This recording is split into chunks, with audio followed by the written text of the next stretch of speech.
believe you are the only one from your generation to witness this Mahakumbh taking place.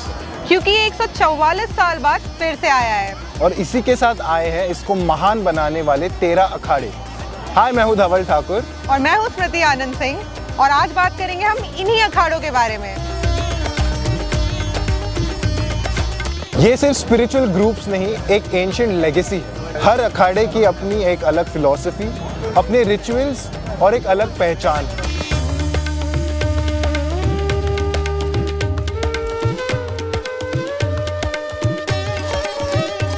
तो सबसे पुराना और सबसे बड़ा अखाड़ा है जूना अखाड़ा, जो शैवाइट ट्रेडिशन का एक हिस्सा है। यहाँ के साधुस, जिन्हें हम नागा साधुस कहते हैं, अपनी इंटेंस तपस्या और डिसिप्लिन के लिए जाने जाते हैं। जूना अखाड़े की प्रोमिनेंस इतनी ज्यादा है कि महाकुंभ के हर शाही स्नान में ये सबसे पहले डुबकी लगाते हैं।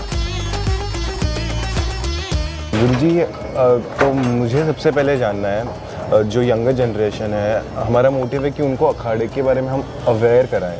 तो आप कुछ बता सके कितने टाइप्स के अखाड़ा है और उनके फिलॉसफीज क्या है? देखिए, 8th सेंचुरी के अंदर आदिगुरु शंकराचार्य ने पूरे भारत को एक करने के उद्देश्य को लेकर के 13 अखाड़ों का गठन किया। उन 13 अखाड़ों में शैव अखाड़े हैं, जिससे मैं जूना अखाड़े से हूँ, ये शैव अखाड़ा है। और सबसे बड़ी बात यह है कि इनकी आवश्यकता इस विषय पर पड़ी कि 565 से ज़्यादा हमारे यहाँ की रियासतें थी, किंतु मध्यकाल के आक्रांताओं ने जब हम पर आक्रमण करा तो ऐसी स्थिति में राजा आपस की प्रतियोगिता के तहत कह ले या उनकी साम्राज्यवादी नीतियों के कारण कह ले, हम लोग उस तरीके से उनका सामना नहीं कर पा रहे थे। तो साधु संतों ने अपने हाथ में बिड़ा उठाया, नागाओं ने इकट्ठा होकर के गुरिल्ला वॉरफेयर करा और आक्रमण करा आक्रांताओं के ऊपर। ये स्थिति ला दी कि मुगल तो ये कहने लग गए कि सिर्फ ध्यान रखे कि नागाओं को क्रोध ना आ जाए। तो उनको ना कोई यश की चिंता है, ना अपयश की चिंता है, ना जीवन की कोई लगाव है, ना मृत्यु का कोई भय है। तो आर्मी के लिए जो होना चाहिए था वो सारी योग्यताएं इन नागाओं में रही। इसीलिए जो नागाओं की जो सेना बनी उनको अखाड़े के अंदर किया गया। जैसे जूना अखाड़े के नागा हैं सबसे ज़्यादा, उनकी सेना जब रही तो उनके एक हाथ में शास्त्र, दूसरे हाथ में शस्त्र दिया गया। शंकराचार्य का तो सबसे स्पष्ट कहना था कि 4 मठ की स्थापना करके पूरे भारत को हम धार्मिक प्रवचनों के माध्यम से, धर्म की जीवन शैलियों के माध्यम से एकीकृत रखेंगे। क्या आपके अखाड़े की कोई स्पेसिफिक ट्रेडिशन होती है जो सारे साधु संत जो यहाँ रह रहे हैं वो कुछ फॉलो करते हैं, और कुछ उसमें अंतर है दूसरे अखाड़ों में, कुछ अलग होता है? देखिए, देव अलग होते हैं। ओके। जैसे एक अखाड़े का देव कार्तिकेय है तो हमारे अखाड़े का देव दत्तात्रेय है। ठीक। किंतु अंततः गतवा शिव अखाड़े के शिव महादेव होंगे और वैष्णव के वैष्णव।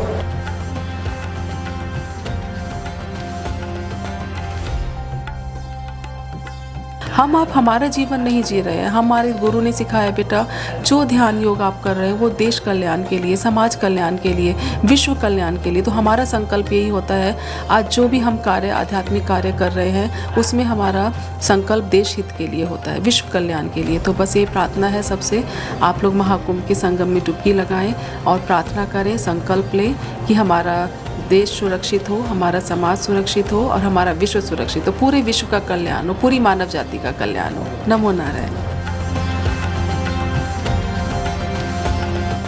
निरंजनी अखाड़ा भी शैवाइट ट्रेडिशन को फॉलो करता है और ये काफ़ी डिसिप्लिन और स्कॉलरली ग्रुप माना जाता है। यहाँ के साधु संत ध्यान और ज्ञान को बैलेंस करते हैं और इनका फोकस स्पिरिचुअल एनलाइटमेंट और वैदिक नॉलेज पर होता है।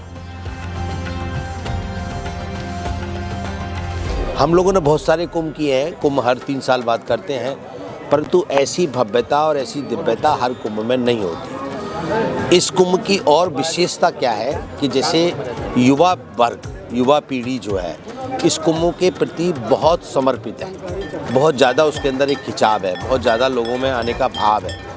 उसका कारण क्या है कि इस समय यहाँ पर पूरे विश्व से, पूरे हिमालय से आध्यात्मिक शक्तियों को जानने वाले, अपने तप को एकाग्रता में लाने वाले संत महापुरुष विराजमान हैं। तो उनसे युवा पीढ़ी जब आके मिलती है तो उसे सनातन धर्म के संस्कारों का बोध होता है, सनातन धर्म की परंपराओं का बोध होता है।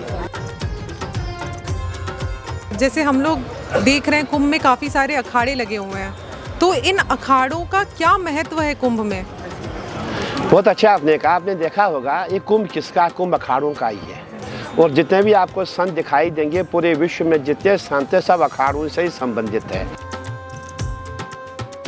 और आपको मैं बताना चाहूँगा करीबन 821 में हमारा निरंजनी अखाड़ा इसका गठन हुआ है। और जो अखाड़ों का गठन है जगत गुरु शंकराचार्य जी ने किया है। और अखाड़ों का गठन इसलिए हुआ कि अब सनातन के लिए एक सेना चाहिए।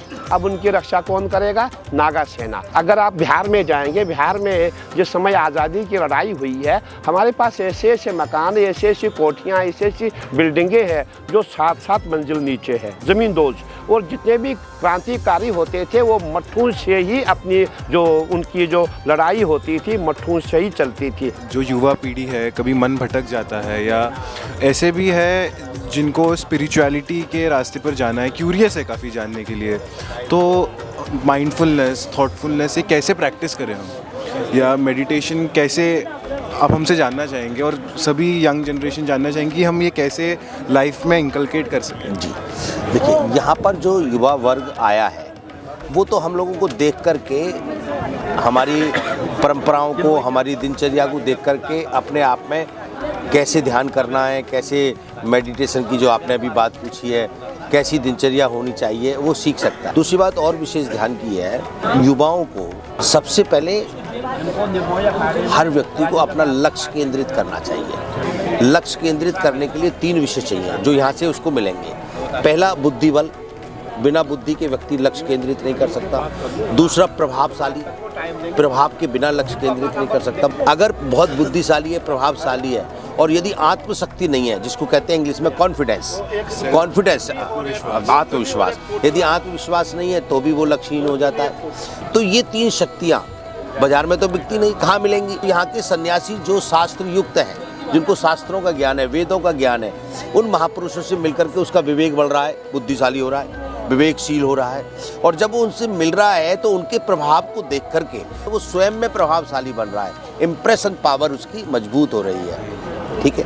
और जब इन सन्यासियों का दर्शन करके आशीर्वाद ग्रहण करता है तो उसकी आत्मशक्ति, कॉन्फिडेंस लेवल बहुत उच्च श्रेणी का बढ़ जाता है। इसलिए ये भव्य और दिव्य है, इसमें श्रेय अखाड़ों को जाता है।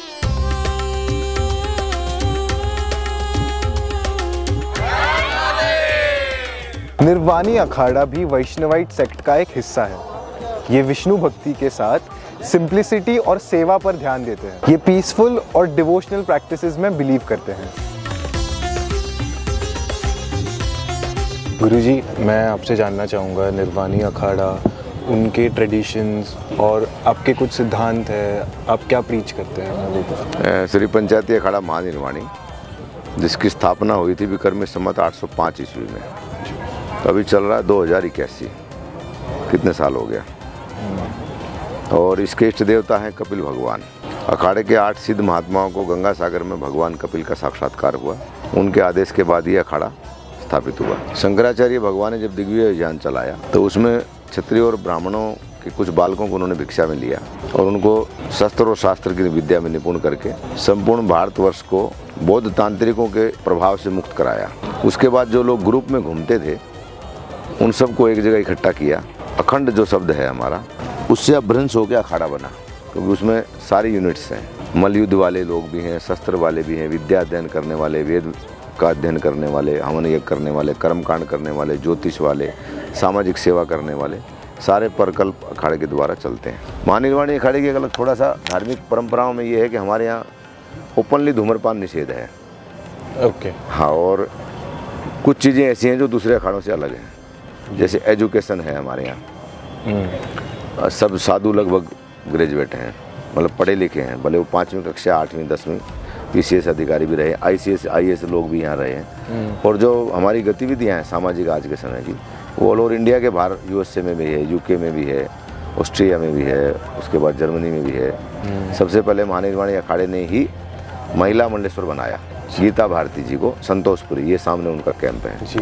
तो उनको 8 वर्ष की आयु में गीता कंठस्थ थी, 18 अध्याय।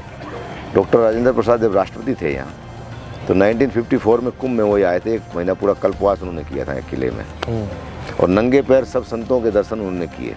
तो उन्होंने उसको गीता भारती को उपाधि दिया, उनका नाम है संतोषपुरी, तो उनको उपाधि दिया गीता भारती। यानी ये भारत की गीता है। शास्त्र कहता अन्यत्र क्षेत्रेषु कृतं पापम तीर्थ क्षेत्रेषु विनश्यति, तीर्थ क्षेत्रेषु कृतं पापम वज्रलेपम भविष्यति। दुनिया में किया हुआ पाप तीर्थ में नष्ट होता है। इसलिए आते हमने तुमको कहा पहले तुम अन्नपूर्णा का प्रसाद लो बच्चा, जब यहाँ का अन्न खाओगे तुम्हारा बुद्धि पवित्र होगा, तुम्हारे भाव पवित्र होंगे, तुम्हारी जिज्ञासाएं शांत होंगी, जिस कार्य के लिए तुम आए हो अच्छी तरह परिपूर्ण होगा।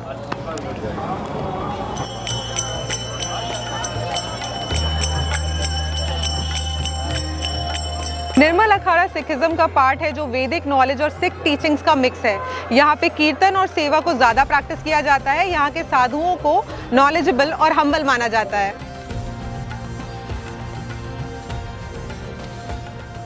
नमस्कार महाराज जी, आपका शुभ नाम और आप किस अखाड़े से जुड़े हुए हैं? महंत लक्ष्मण सिंह शास्त्री, श्री पंचायती अखाड़ा निर्मल कनखल हरिद्वार।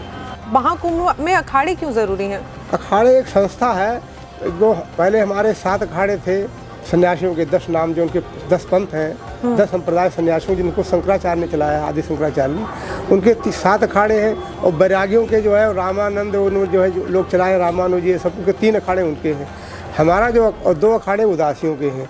हमारा अखाड़ा गुरु नानक देव जी महाराज जी ने संप्रदाय चलाया, मारा सिक्का जगत बिच नानक निर्मल पंथ चलाया। गुरु नानक देव जी निर्मल पंथ को चलाए। उसके बाद गुरु गोविंद सिंह महाराज जी हम लोगों को भगवे कपड़े पहना करके, जब काशी में ब्राह्मण लोग विद्या नहीं पढ़ाते थे किसी और जातियों को, तो गुरु गोविंद सिंह महाराज 5 संतों को वहाँ भेज करके विद्या पढ़ाने के लिए भेजे। तब से हम लोग भगवे कपड़े धारण करने लगे। तो गुरु गोविंद सिंह अपने हाथ से हमको लोग कखाए बस पहनाए। और अखाड़ा हमारा 1862 में इस बना, मानी संस्था हमारी बनी। तो हमारा अखाड़ा जब नहीं था तो हमको कुंभों में स्नान, शाही स्नान करने का हमको मौका नहीं मिलता था, हमको लोग नहीं देते थे। इसलिए 1862 में महाराजा नरेंद्र सिंह पटियाला नरेश और फरीदकोट राजा जींद के, इन लोगों ने 4 राजाओं ने हमारा अखाड़ा बनवाया। और हम लोग तब से निरंतर स्नान करते हैं, शाही स्नान। वाह महाराज जी। हमारे यहाँ असल में कोई नशा पत्ती नहीं होता है, कोई भी नशा, किसी प्रकार का नशा नहीं होता है। और हमारे यहाँ जो है संतों को केस जरूरी है। बाकी जैसे हम लोग अमृत छकते हैं तो कृपाण वगैरह से सिख रखते हैं ना, जैसे, तो हम लोग जरूरी नहीं है कि हम लोग कृपाण रखें, हमारी मर्जी रखें कि ना रखें। हमारे जो है केस जरूरी है। और खाए वस्त्र भी रखते हैं, हमारे कुछ सफ़ेद कपड़े भी रखते हैं और ज़्यादा खाए वस्त्र रखते हैं। हाँ जी, क्योंकि हम लोग सभी को जो है उपदेश देते हैं, चाहे हमारे पास हिंदू आए चाहे कोई सिख आए। और यहाँ कुछ नहीं, हिंदू सिख कोई बनी, हमारे तो ज़्यादा हिंदू सिख सेवक है। एक अंतिम सवाल आपसे पूछती हूँ। अंतिम करके काफ़ी आपका समय ले रहे हैं, बट बहुत अच्छा लग रहा है ऐसे जानकारी प्राप्त करके। सौभाग्यशाली हम की बात करने का मौका मिला है। सो इंडिया टाइम्स जानना चाहेगी कि यहाँ पे कुल कितने लोग रोज़ आके भोजन करते हैं? क्योंकि हमने सुना ना महाकुंभ में जो भी श्रद्धालु भक्त आता है वो खाली पेट नहीं जाता। अब यहाँ की भोजन संख्या तो कोई है नहीं, क्योंकि सुबह 11 बजे चलता है और 2-3 बजे तक चलता रहता है। उसमें 1000, 2000, 4000 जितने भी आदमी छक लें, कोई वो नहीं है। शाम को हर रोज सुबह शाम चलता है। फिर चाय का लंगर चलता है। और ये निःशुल्क चल रहा है महाराज? हाँ, कोई जो है।